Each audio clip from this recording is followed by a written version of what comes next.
Senhoras e senhores, bem-vindos ao nosso novo espaço de reflexão e debate. Que saudade que eu estava de vocês. Hoje começo essa nova jornada com uma observação que ecoa na política brasileira e internacional. A incompreensão de certos líderes estrangeiros sobre a dinâmica singular aqui do Brasil. Anos atrás, Barack Obama declarou que Lula é o cara. E o que vimos depois? Lula foi pego pela justiça e foi preso. Agora, a história parece se repetir. Donald Trump, em tom enfático, pediu: deixem Bolsonaro em paz. E o que acontece? Bolsonaro também enfrenta as consequências de seus atos e provavelmente será preso. Enquanto isso, o Brasil procura uma tranquilidade. A lição aqui é clara. A América, por mais influente que seja, não compreende a essência do Brasil. Aqui as coisas funcionam de maneira diferente, com uma lógica que desafia as expectativas externas. Como já diz o ditado popular, adaptado aqui à nossa realidade no Brasil, no Brasil a banana é que come o macaco. Essa é a metáfora perfeita para a nossa política vibrante, imprevisível e muitas vezes incompreendida.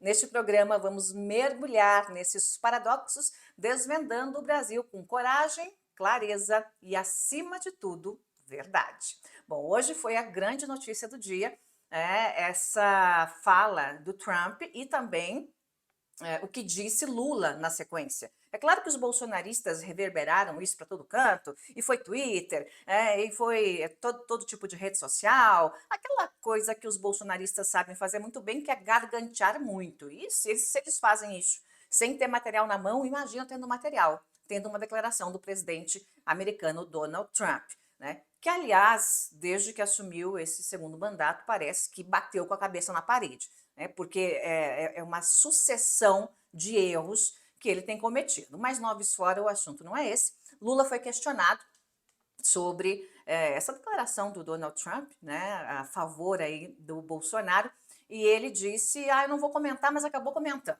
né? Diz que ninguém se mete aqui, que o Brasil é um país soberano, né, que ninguém deve meter a colher por aqui. No Twitter também, ele foi lá e fez uma mensagem, escreveu uma mensagem, sem citar nem Bolsonaro, né, e nem o Trump, mas fez uma mensagem também com essa mesma tônica, né, dizendo que ninguém deve meter aqui a colher na política brasileira. Vamos ver o que isso vai dar. Certamente os bolsonaristas vão continuar aí durante os próximos dias tentando extrair, né, leite de pedra, né, já que eles têm uma declaração importante como essa de um homem importante como Donald Trump. Agora eu quero falar com vocês sobre Lula e o cálculo para manter Bolsonaro vivo no jogo político. Gente, é isso aí mesmo. O cenário político brasileiro está em ebulição e uma narrativa perturbadora ganha corpo. O presidente Lula parece estar, de forma muito calculada, mantendo Jair Bolsonaro como peça central no xadrez eleitoral para 2026. Não é mera especulação, não, gente. A estratégia de Lula para preservar Bolsonaro como adversário, em vez de vê-lo fora da disputa, revela um pragmatismo político afiado que pode moldar o futuro do Brasil. A rejeição de Bolsonaro é monumental, com amplos setores da sociedade ainda marcados pelos anos de polarização e crises do seu governo. A de Lula também é um horror. E no jogo da rejeição, melhor para Lula, o cenário ideal é Bolsonaro candidato. Aí você me diz, mas como? Isso é impossível. Bem, Lula estava preso por ter comandado o maior esquema de corrupção desse país. Parecia impossível, mas ele não só saiu da cadeia, como disputou a eleição e venceu. Eu vou te explicar. Em 2022, já houve aí uma disputa de rejeições. Lula venceu Bolsonaro no segundo turno com 50,9% dos votos, capitalizando exatamente essa rejeição. Para 2026, ele, Lula, conta com um ou dois acertos do seu fraquíssimo e incompetente governo para ter alguma margem contra o outro rejeitado.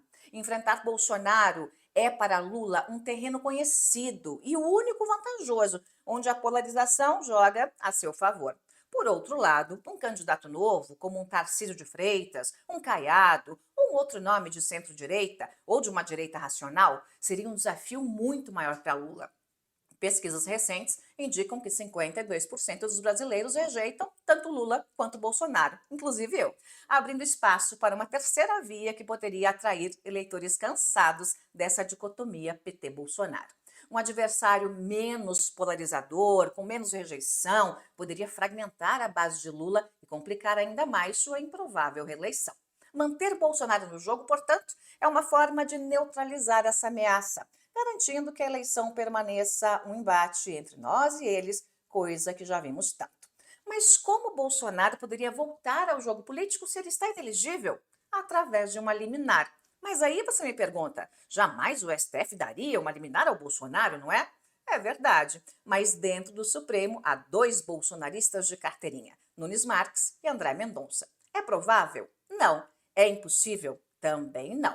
Apesar de inelegível até 2030 por decisão do TSE, recursos no STF poderiam devolver a cédula sob o argumento da direito de defesa ou excesso de punição. Curiosamente, o governo Lula não parece se esforçar para bloquear essas manobras com vigor. Então, o Lula sangra com um governo medíocre, com medidas impopulares, com burrices econômicas e quer disputar com alguém também sangrando como Bolsonaro. Um adversário enfraquecido, mas presente, é o cenário perfeito para o PT consolidar sua narrativa de resistência contra o bolsonarismo. Lula sabe que Bolsonaro, com sua base fiel, mas limitada, é o único oponente com alguma chance de ele conseguir derrotar.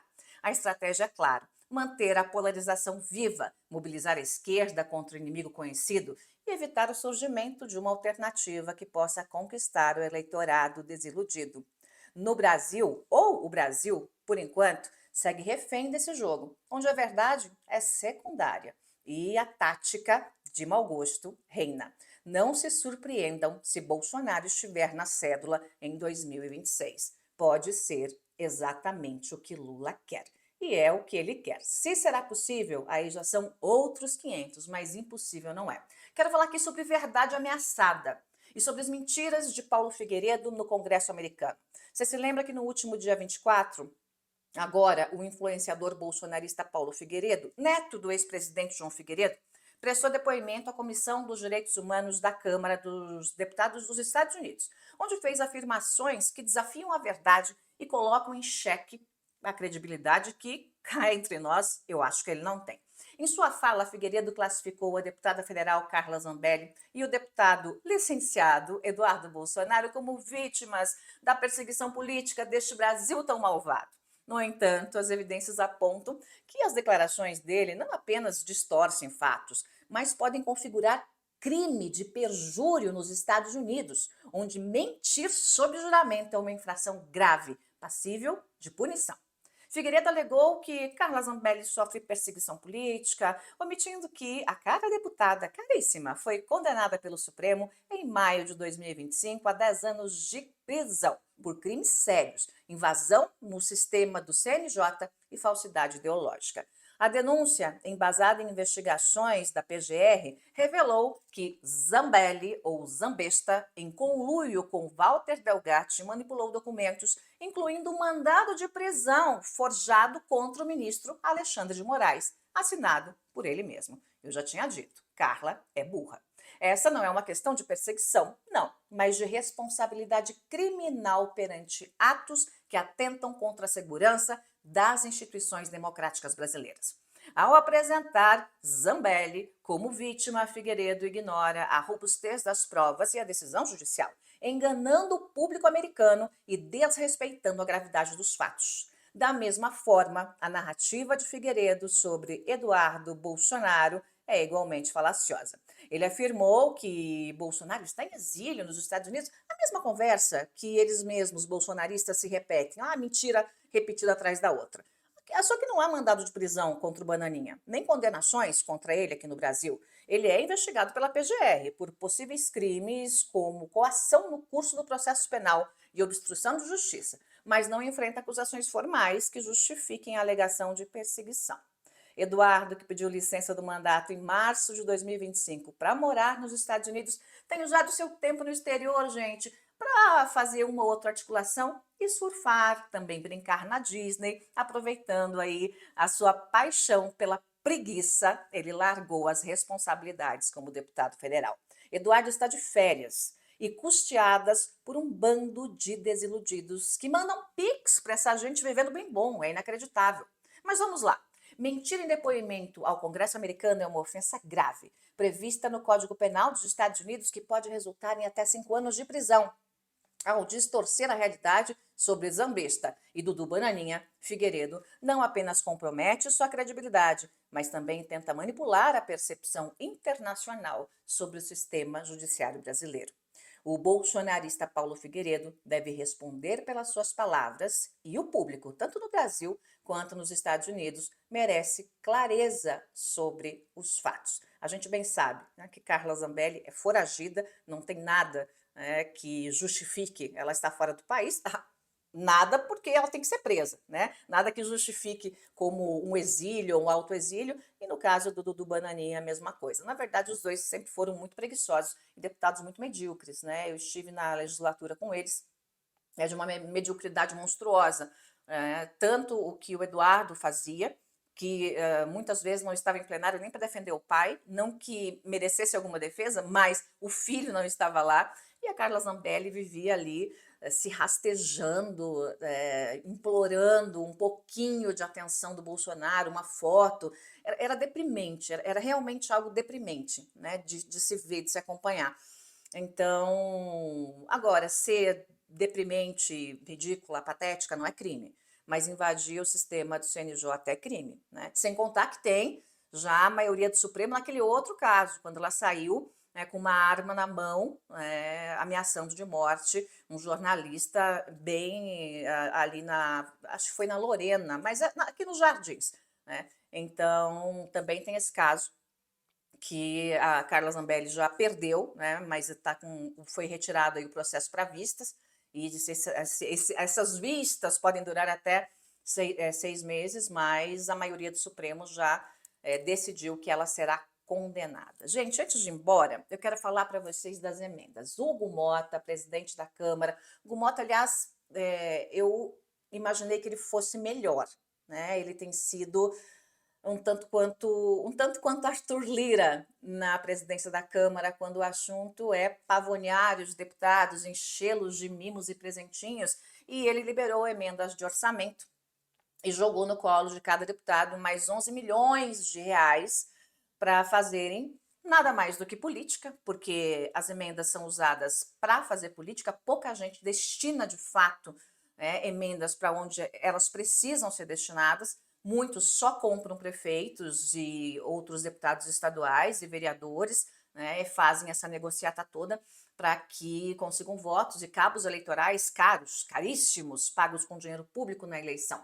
Então, ele foi lá, mexeu nas emendas de comissão e jogou ali, além dos 37 milhões que cada deputado já tem direito, né, no orçamento impositivo, isso não tem como mudar, é impositivo, então todo mundo recebe a mesma coisa, ainda ele jogou aí esses 11 milhões de reais a mais em cima do colinho dos deputados. E tá naquela briga, né, entre o Congresso e o Lula, né, o Congresso e o governo, porque eles querem aí conseguir uma fatia maior de emendas e querem fazer isso de maneira de maneira legal, quer dizer, com uma legislação, e isso engessaria, né, qualquer orçamento que o governo tenha para fazer investimentos e também, obviamente, fazer investimentos em época de eleição, né? Porque, como eu falei para vocês no começo, né, desse jornal, Lula vai de mal a pior. O governo dele é medíocre, é patético, é muito ruim mesmo, é muito ruim. Né? A economia sangra, chora, porque é inacreditável. Né? É inacreditável que ele tentou aumentar imposto no Brasil. É inacreditável uma coisa dessa. O país onde tem uma das maiores cargas tributárias do mundo, né? Tá lá no topo dos países com maior carga tributária, e ele ainda me vem com a história do IOF, né? É uma palhaçada que o Congresso corrigiu, né? Mas aí também ficaram de mãos bofes, né? O Congresso com o governo.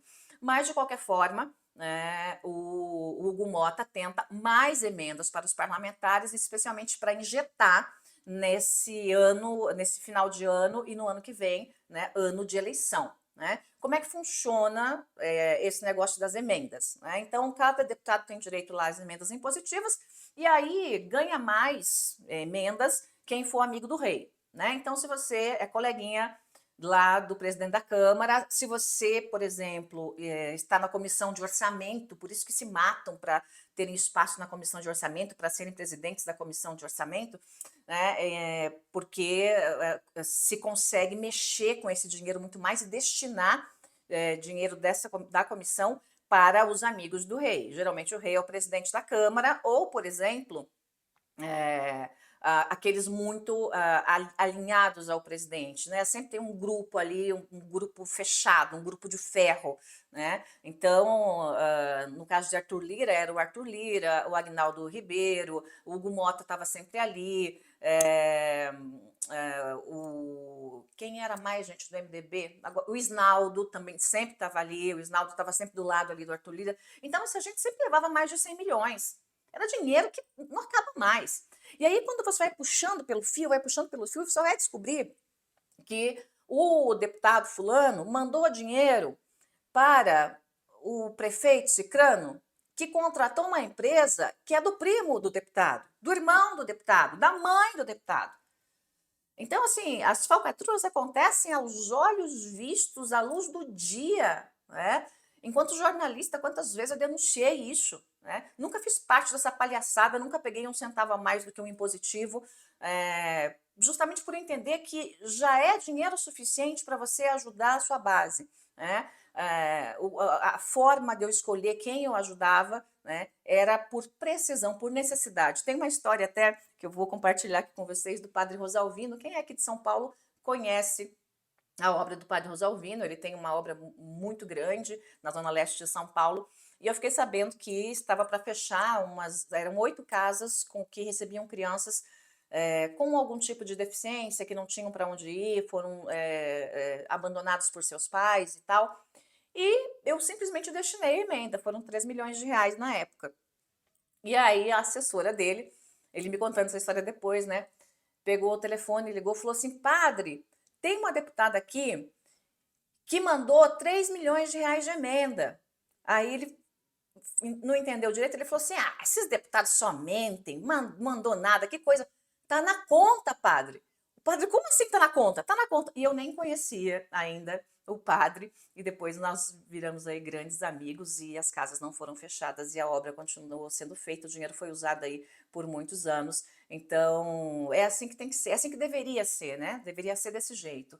Um jeito mais decente, né, de se destinar um dinheiro que é um dinheiro público, né? É um dinheiro que não cai do céu, não tem árvore de dinheiro público, é um dinheiro que sai do seu bolso, né? Através de impostos, que inclusive o Lula quis aumentar, né? Então, é preciso ter muito cuidado, e você que acompanha o seu deputado, se você não acompanha seu deputado, pelo amor de Deus, aí não dá para reclamar.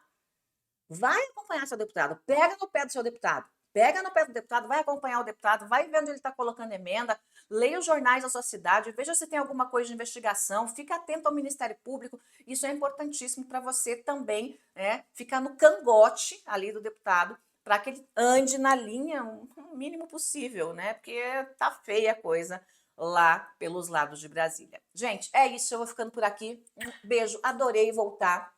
Eu peço para que você compartilhe essa live com o maior número de pessoas que você puder. Curta para o YouTube também distribuir. Eu estou voltando, eu fiquei bastante tempo longe.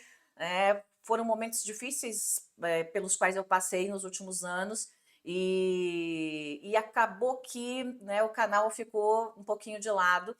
E depois de refletir muito, eu venho aqui para abrir esse espaço, que é um espaço de discussão, de reflexão, e que eu quero que vocês estejam comigo. Ainda essa semana eu acho que volta essa patada do dia, né? Eu vou querer muita participação de vocês. E é isso, uma delícia voltar às origens, à raiz aqui, ao DNA de jornalista, que é a minha profissão, é o que me deu tudo que eu tenho.